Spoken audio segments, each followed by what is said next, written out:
E aí galera, tudo bom? Hoje a gente vai falar um pouquinho sobre calorimetria, né? Sobre essa parte que é legalzinha até. Eu particularmente gosto bastante. Eu vejo que o pessoal tem bastante dúvida. Vamos dar uma olhada?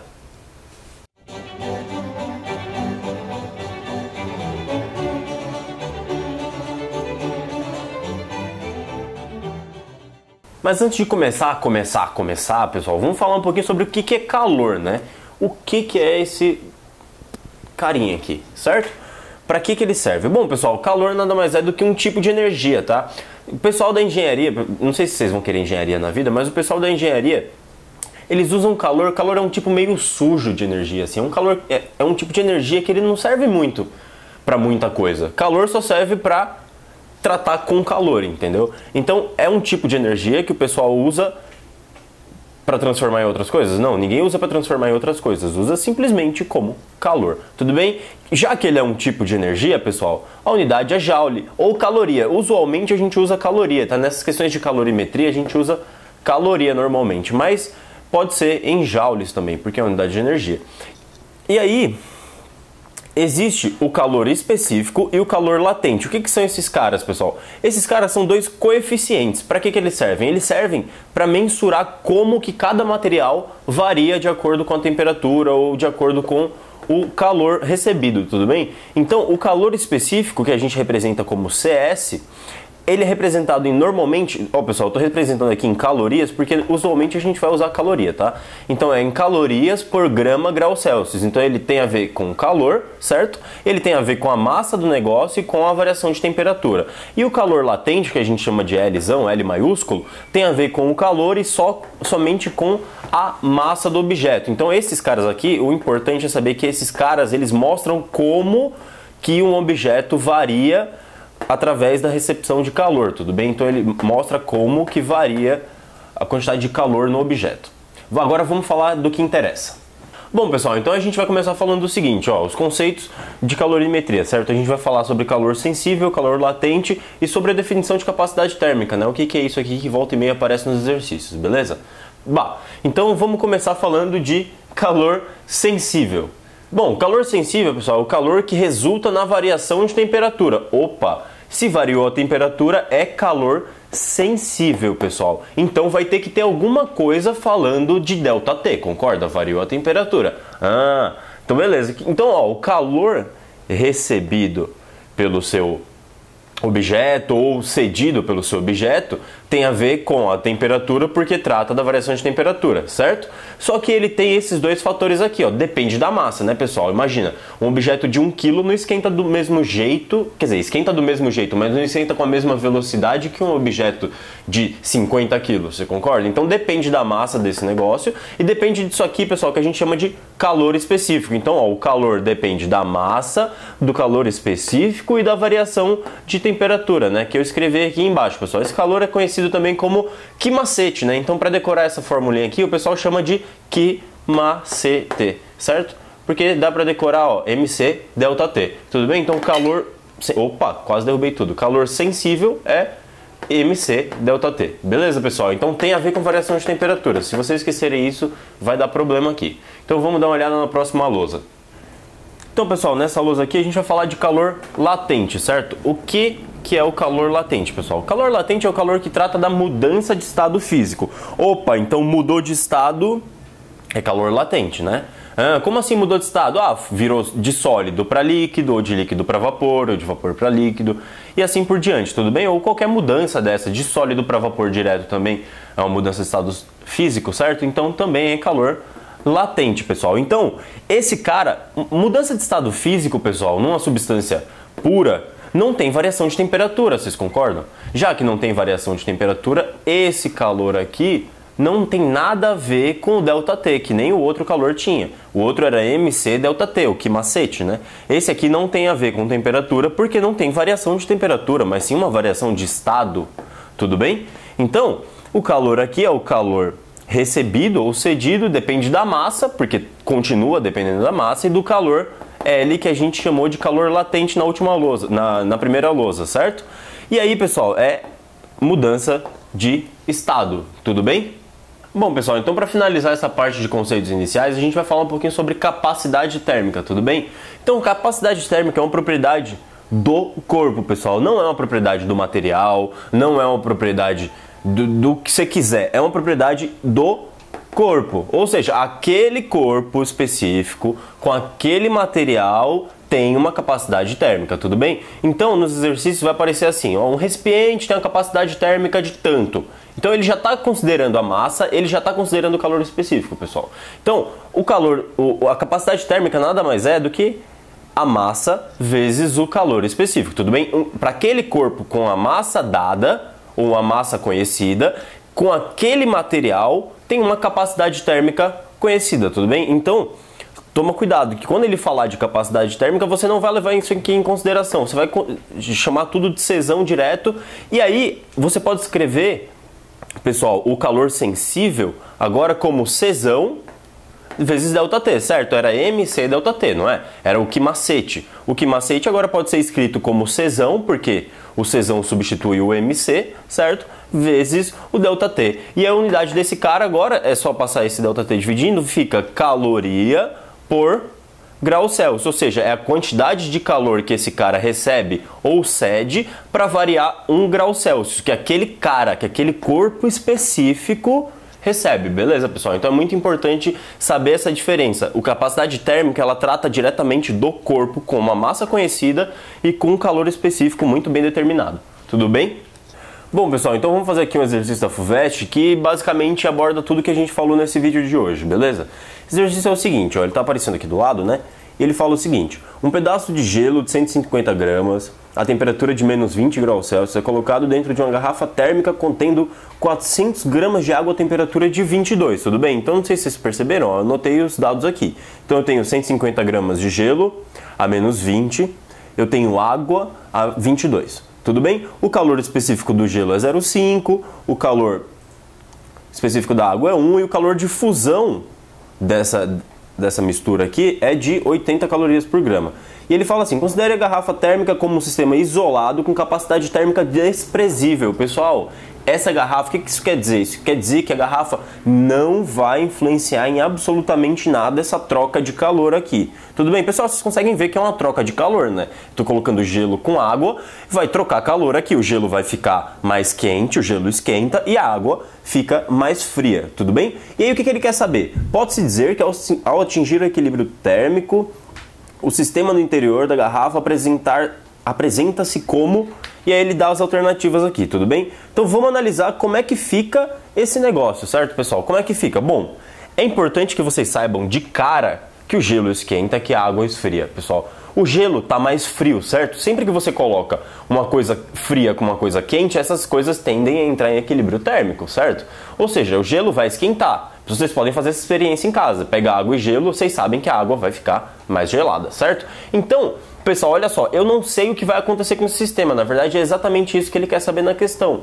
Mas, eu posso fazer algumas suposições. Eu posso supor que o gelo vai até 0 graus Celsius, eu posso supor que o gelo vai sair de menos 20 e vai até 0. Eu sei se isso vai acontecer? Não, eu não sei, mas eu estou supondo. Para que eu estou supondo, pessoal? Eu vou supor para ter uma noção do que vai acontecer, certo? Isso vai servir de base para análise do exercício. Eu não sei se isso vai acontecer de verdade, mas eu consigo analisar separadamente o que pode acontecer e a partir daí eu tiro algumas conclusões. Beleza? Então, ó, o gelo eu sei que ele vai esquentar, então eu vou supor que ele vai de menos 20 até 0. Se ele vai de menos 20 até 0, variou a temperatura. Então, variou a temperatura, tem que ter o ΔT, certo? Então, é quimacete. Quimacete, então, o calor do gelo é MC ΔT. Eu tenho 150 gramas de gelo com calor específico igual a meio.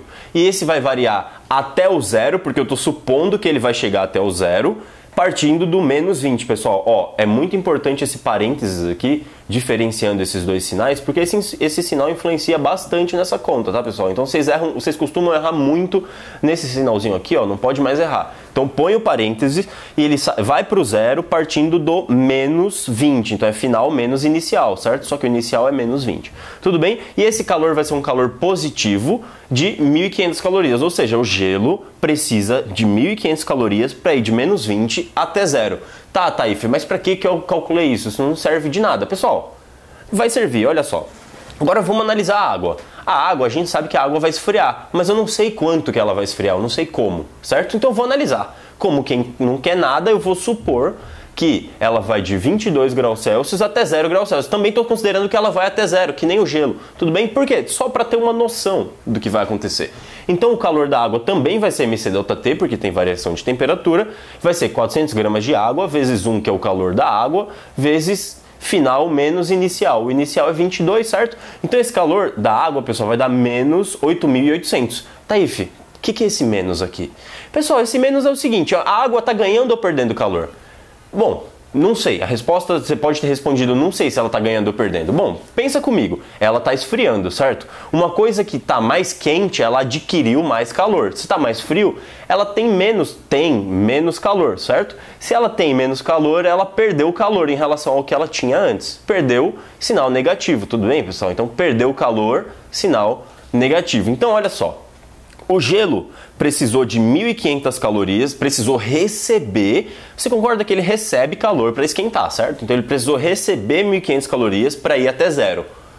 Bom, se ele precisou receber isso, ele recebe isso de quem, pessoal? Ele recebe de quem? A única pessoa ou a única coisa lá que pode fornecer calor para ele, que é a água, certo? Então a água, ela pode fornecer 8.800, mas o cara só recebeu 1.500. Então tá sobrando, você concorda? A água pode fornecer muito mais calor do que o gelo está precisando para chegar até zero. Tudo bem, pessoal, então o gelo chegou até zero, mas o que mais que pode acontecer nesse sistema? Eu tenho o gelo chegando até zero e a água chegando até zero. Pessoal, o que mais pode acontecer? Bom, agora eu já sei que eu tenho gelo a zero, mas é gelo sólido, tudo bem? E líquido a zero. E se tiver uma troca de calor aqui que tenha uma mudança de estado físico, pessoal? Pode ser que tenha mudança de estado físico? Pode ser que tenha. Eu não sei se tem, mas pode ser que tenha. Então vamos olhar aqui, ó. Então vamos calcular quanto de energia, ou seja, quanto de calor o gelo precisa para passar de sólido para líquido. Por que eu vou calcular isso? De novo, estou fazendo um monte de suposição, tá, pessoal? Eu não sei se o gelo realmente vai virar líquido. Eu não sei se vai ser todo o gelo que vai virar líquido, se é só um pedaço ou se nada vira. Mas eu vou supor que o gelo vai virar líquido, certo? E aí, para isso, eu vou analisar quanto de energia, ou seja, quanto de calor que esse cara precisa receber para virar líquido, tudo bem? Então, ó, o calor da fusão é ml, porque a gente sabe que fusão é mudança de estado físico, não envolve temperatura, certo? Então, m vezes L, que é a massa de gelo. Tô supondo, pessoal, aqui, ó, que todo gelo vai virar água, tudo bem? Se todo gelo virar água, ou seja, 150 gramas, vezes o calor latente, que era 80, isso vai dar 12.000 calorias, pessoal. O que esse 12.000 calorias significa? Significa que todo gelo, para virar totalmente líquido, ele precisa de 12.000 calorias. Pessoal, a gente tinha lá na outra lousa que a água só consegue fornecer 8.800, certo? Ó, o gelo, para ir de menos 20 até zero, ele gastou 1.500. Certo? 1.500 calorias, ele precisa receber 1.500 calorias. E aí depois que ele chega no zero, ele vai mudar de estado, porque a gente sabe que a água muda de estado, né? A 0 graus Celsius. Então o gelo vai de sólido, vai virar líquido, ou seja, água líquida, e para fazer isso ele precisa de mais 12.000 calorias. Pessoal, são 1.500 calorias para esquentar o gelo até zero e depois mais 12.000 para transformar todo esse gelo em líquido. Isso dá um total de 17.000 calorias só para o gelo virar água. Então eu quero transformar gelo a menos 20 em água a 0 graus Celsius. Eu preciso de 17.000 calorias. Mas a água chega lá e fala: ô amigão, meu colega, meu querido, eu só consigo te fornecer 8.800. Desse jeito não vai rolar. Não vai rolar mesmo. Você precisa de 17.000. Desculpa, não posso fazer nada por você. Só posso te fornecer 8.800. Aí o que o gelo vai falar? Bom, já que você só pode me fornecer 8.800, dá os 8.800 aí que eu vejo o que eu faço com isso, tá? Então, pessoal, olha só. Desses 8.800, o gelo vai consumir... Pessoal, ó, o gelo consome um pedaço disso para ir de menos 20 até zero. Então, ele vai consumir 1.500, certo? Vai sobrar quanto? Vai sobrar, sei lá, 6.300, né? Então, vão sobrar 6.300 calorias, certo?